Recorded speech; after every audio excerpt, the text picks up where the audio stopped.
Republic বাংলার খবরের জের আরো একবার জানাই, গৌড়বঙ্গ বিশ্ববিদ্যালয়ে কমল শংসাপত্রের ফি।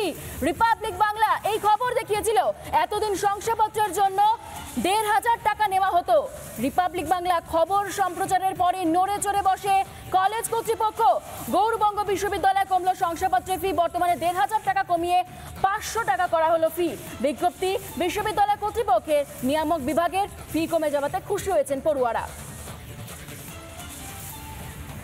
আর আগে একটু সমস্যা হচ্ছিল যে টাকার পরিমাণটা একটু বেশি ছিল, প্লাস টাইম অনেকটা লাগছিল। সেই জায়গায় এখন যেটা আছে ৫০০ টাকা রেখেছেন ওনারা, আর এক সপ্তাহ টাইম দিচ্ছেন, তাও ঠিক আছে। এটা আগের থেকে যথেষ্ট ঠিক আছে। আগে শুনেছিলাম যে ১৫০০ টাকা নেবে আর ১ মাস টাইম দিচ্ছিল। এখন যে প্রফেশনাল সার্টিফিকেটের জন্য যেটা ১৫০০ টাকা করে নেওয়া হচ্ছিল, সেটা স্থগিত করার জন্য আমরা খুব খুশি। তো আমরা চাই বিশ্ববিদ্যালয় কর্তৃপক্ষ যেন অতি দ্রুততার সঙ্গে কনভোকেশন করে ছাত্রছাত্রীদের হাতে তাদের অরিজিনাল সার্টিফিকেটে তুলে দিক। এদের ছাত্রদের জন্য খুব ভালো হবে। ফি কমানো নিয়ে কলেজ কর্তৃপক্ষ কি জানাচ্ছেন শোনাই।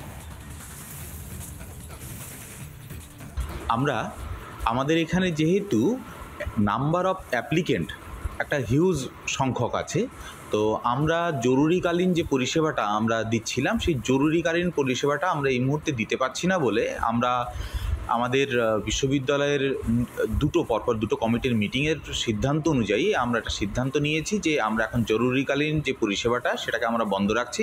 তবে অর্ডিনারি প্রভিশনাল সার্টিফিকেট ইস্যুয়েন্স সেটা আগের মতোই জারি আছে। আর আমাদের ইউনিভার্সিটি তারা সর্বতোভাবে চেষ্টা করছে যে আমাদের যে সমস্ত ক্যান্ডিডেটরা অ্যাপ্লিকেশান জমা করেছেন সেটা যত দ্রুততার সঙ্গে আমরা প্রভিশনাল সার্টিফিকেটটা ইস্যু করতে পারি, সেজন্য আমরা অলরেডি উদ্যোগ নিয়েছি।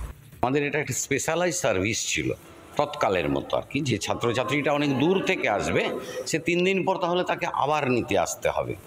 আমরা ঠিক করেছিলাম তখন, মানে ইউনিভার্সিটির কর্তৃপক্ষ ঠিক করেছিলেন সেই দিনই ছাত্রছাত্রীরা পায়, যেহেতু ওই কাজটা এক্সট্রা এফোর্ট দিয়ে করতে হবে, এক্সট্রা প্রিন্টিং আছে, কারণ ডেটা তো সেদিন নতুন সমস্তটাই আছে, তাহলে সুতরাং একটা এক্সট্রা ফিজের ব্যবস্থা করা হয়েছে। বিশ্ববিদ্যালয় সিদ্ধান্ত নিল যে আমরা দ্রুত যখন দিতে পারছি না, তাহলে ওই বর্ধিত অর্থটা নেওয়ার কোনো মানি হয় না। সুতরাং যতটা অবধি নিতে পেরেছিলাম নিয়েছি, বাকি অংশটা আমরা আরও এফোর্ট দিয়ে আরও কর্মী ওখানে ডিপ্লয় করে আমরা যত দ্রুত সম্ভব এটা করে দেবো। নানা ধরনের কন্টেন্ট দেখার জন্য লাইক করুন, শেয়ার করুন আমাদের ফেসবুক পেজ, সাবস্ক্রাইব করুন আমাদের ইউটিউব চ্যানেল। পাশাপাশি অন্যান্য ব্রেকিং নিউজের জন্য অবশ্যই চোখ রাখুন রিপাবলিক বাংলায়।